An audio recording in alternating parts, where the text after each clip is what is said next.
శ్రీ శివమహాపురాణము రుద్ర సంహిత యుద్ధఖండ అధ ద్వాత్రింశోధ్యాయ. పుష్పదంతుడు శంఖచూడునకు నచ్చజెప్పుట.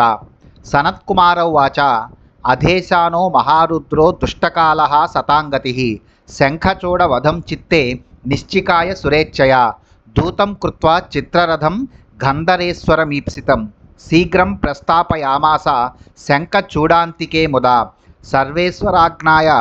సర్వేశ్వరాజ్ఞయా దూతో యయౌ తన్నగరం చ సహ మహేంద్ర నగరోత్కృష్టం కుబేర భవనాదికం గత్వా దదర్శ తన్మధ్యే శంఖచూడాలయం వరం రాజితం ద్వారపాల సమన్వితం స దృష్ట్వా పుష్పదంతస్తు వరం ద్వారం దదర్శ సహ కథయామాస వృత్తాంతం ద్వారపాలాయ నిర్భయః అతిక్రమ్య చ తద్వారం జగామాభ్యంతరే ముదా అతీవ సుందరం రమ్యం విస్తీర్ణం సమలంకృతం స గత్వా శంఖచూడం తం దదర్శ ధనుజాధిపం వీరమండల మధ్యస్థం రత్నసింహాసనస్థితం దానవేంద్రైః పరివృతం సేవితం చ త్రికోటిభిః శతకోటిభిరన్యైశ్చ భ్రమద్భిశ్చ శస్త్రపాణిభిః ఏవం భూతం చ తం దృష్ట్వా పుష్పదంతః స విస్మయః ఉవాచ రణవృత్తాంతం యదుక్తం శంకరేణ చ.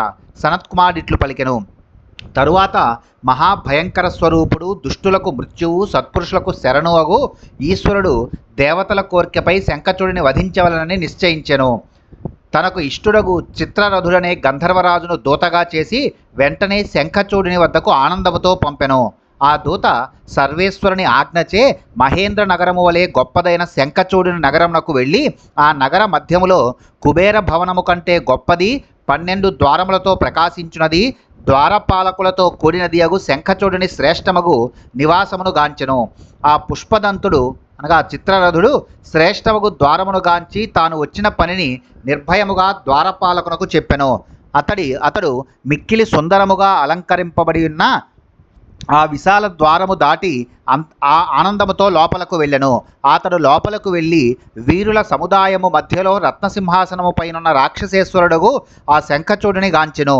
3 కోట్ల మంది వీరులకు రాక్షసులచే చుట్టువారబడి ఉన్నవాడు, శస్త్రములను ధరించి తిరుగుతున్న 100 కోటి ఇతర సైనికులచే సేవింపబడుచున్నవాడు ఆ శంఖచూడుని గాంచి పుష్పదంతుడు ఆశ్చర్యచకితుడై శంకరుడు చెప్పిన యుద్ధ వృత్తాంతమును అతనికి చెప్పెను.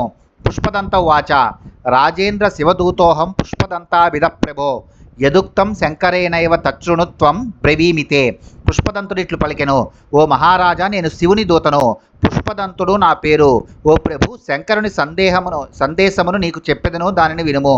శివవాచ రాజ్యం దేహిన దేవానామధికారం హి సాంప్రతం నో చేత్కురు రణం సార్ధం పరేణ చ మయా సతాం దేవామాం శరణాపన్నా దేవేశం శంకరం సతాం అహం క్రుద్ధో మహారుద్రస్త్వాం వదిష్యామ్య సంశయం హరోస్మి సర్వదేవేభ్యో హ్యభయం దత్తవానహం కలదండధరోహం వై శరణాగతవత్సలః రాజ్యం దాస్యసి కిం వా త్వం కరిష్యసి రణం చ కిం తత్వం బ్రూహి ద్వయోరేకం దానవేంద్ర విచార్యవై. శివుడిట్లు పలికెను. వెంటనే దేవతలకు రాజ్యమును అధికారమును అప్పజెప్పుము, లేనిచో సత్పురుషులకు పరమ గమ్యముగు నాతో యుద్ధమును చేయము. సత్పురుషులకు మంగళమును ఇచ్చు దేవదేవుడునకు నన్ను శరణు పొందినారు. మహారుద్రుడనగు నేను కోపించి ఉన్నాను, నిన్ను నిస్సంశయముగా వధించగలను. సంహారకరుడను, దుష్టులను శిక్షించువాడను, శరణాగత వత్సలుడను అగు నేను దేవతలందరికీ అభయమునిచ్చి ఉన్నాను. రాజ్యమును అప్పజెప్పెదవా లేక యుద్ధమును చేసేదవా? ఓ రాక్షసేంద్ర, నీవు ఆలోచించి రెండింటిలో ఒక మార్గము నెన్నుకొని యథార్థముకు ప్రతివచనము నిమ్ము. పుష్పదంత వాచ ఇత్యుక్తం యన్ మహేశేన తుభ్యం తన్మే నివేదితం వితథం శంభువాక్యం న కదాపి ధనుజాధిప అహం స్వస్వామినం గంతుమిచ్చామి త్వరితం హరం గత్వా వక్ష్యామి కిం శంభోస్తథాత్వం వదమామిహ. పుష్పదంతుడు ఇట్లు పలికెను. మహేశుడు చెప్పిన సందేశమును నేను నీకు విన్నవించితిని. ఓ రాక్షసరాజా, శంభుని వాక్యము ఎన్నటికీ పొల్లుపోదు. నేను నా ప్రభువుగు హరుని వద్దకు శీఘ్రముగా చేరవలనని ఆకాంక్షించుచున్నాను. నేను అతడికి వెళ్ళి శంభునకు ఏమని చెప్పవలెను? నీ సమాధానమును ఇప్పుడు చెప్పుము. సనత్కుమారౌ వాచ ఇత్తం చ పుష్పదంతస్య శివదూతస్య సత్పతే ఆకర్ణ్య వచనం రాజా హసిత్వా తమువాచసః. సనత్కుమారుడిట్లు పలికెను. సత్పురుషులకు ప్రభువగు శివుని దాత అయిన ప్రభుదంతుని ఈ వచనములను విని ఆ రాజు నవ్వి అతనితో ఇట్లనెను. శంఖచూడౌ వాచ రాజ్యం దాస్యేన దేవేభ్యో వీరభోగ్య వసుంధర రణం దాస్యామి తే రుద్ర దేవానాం పక్షపాతినే యుష్యోపరి ప్రయాయి స్యాత్స వీరో భువనేధమః అతః పూర్వమహం రుద్ర త్వాం గమిష్యామ్య సంశయం ప్రభాతే ఆగమిష్యామి వీరయాత్రా విచారతః త్వం గచ్చ ఆచక్ష్వ రుద్రాయ హీదృశం వచనం మమ. శంఖచూడుడిట్లు పలికెను, దేవతలకు రాజ్యము నీయను, రాజ్యము వీరులు అనుభవింపదగినది. ఓ రుద్ర, దేవపక్షపాతివగు నీకు యుద్ధమును ఇచ్చెదను. శత్రువునకు తనపై దండెత్తే అవకాశమునిచ్చు వీరుడు ఈ లోకములో అధముడు. ఓ రుద్ర, కావున నేను ముందుగా నీపై దండెత్తెదను, దీనిలో సందేహము లేదు. నా జైత్రయాత్రను పరిశీలించినచో నేను రేపు తెల్లవారు సరికి అతడుకు చేరగలను. నీవు వెళ్ళి నా ఈ వచనమును రుద్రునకు చెప్పుము. సనత్కుమారో వాచ ఇది శ్రుత్వా శంఖచూడ వచనం సుప్రహస్య సహ ఉవాచ దానవేంద్రం స శంభుదూతస్తు గర్వితం. సనత్కుమారుడిట్లు పలికెను, శంభుని దూతయగు పుష్పదంతుడు గర్వితుడగు శంఖచూడుని ఈ వచనములను విని నవ్వి ఆ రాక్షసరాజుతో నిట్లనెను.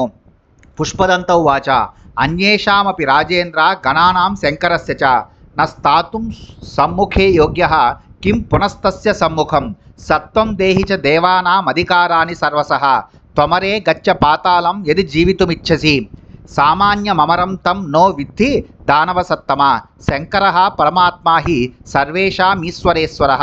పుష్పదంతుడిట్లు పలికెను, ఓ రాజశేఖర, శంకరుని గణముల ఎదుటనైనను నిలువగలిగే యోగ్యత నీకు లేదు.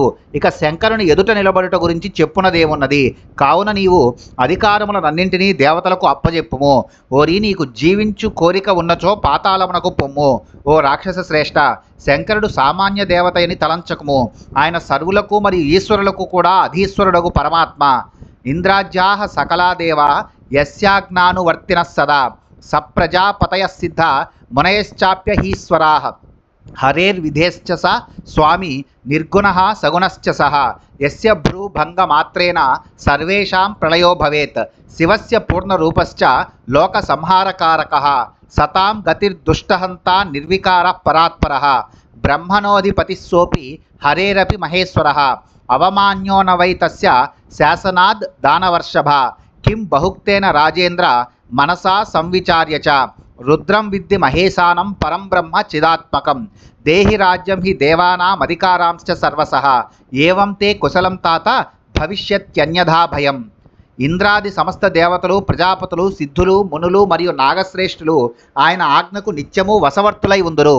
బ్రహ్మ విష్ణువులకు ప్రభువుగు ఆయన సగుణుడు నిర్గుణుడు కూడా అగుచున్నాడు. ఆయన కనుబొమను విరిచినంత మాత్రాన సర్వలోకములకు ప్రళయము వాటిల్లును. లోకములను సంహరించే రుద్రుడు శివుని పూర్ణస్వరూపుడు.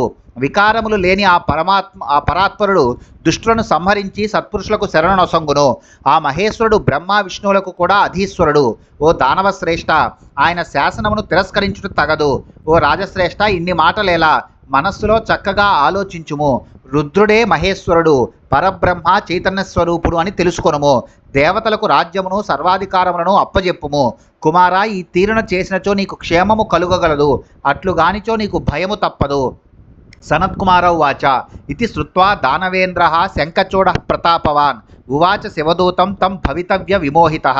సనత్కుమారుడిట్లు పలికెను, ప్రతాపశాలి దానవశ్రేష్ఠుడు అగు శంఖచూడు ఈ పలుకులను విని విధిచే సమ్మోహితుడై ఆ శివుని దూతతో ఇట్లనెను.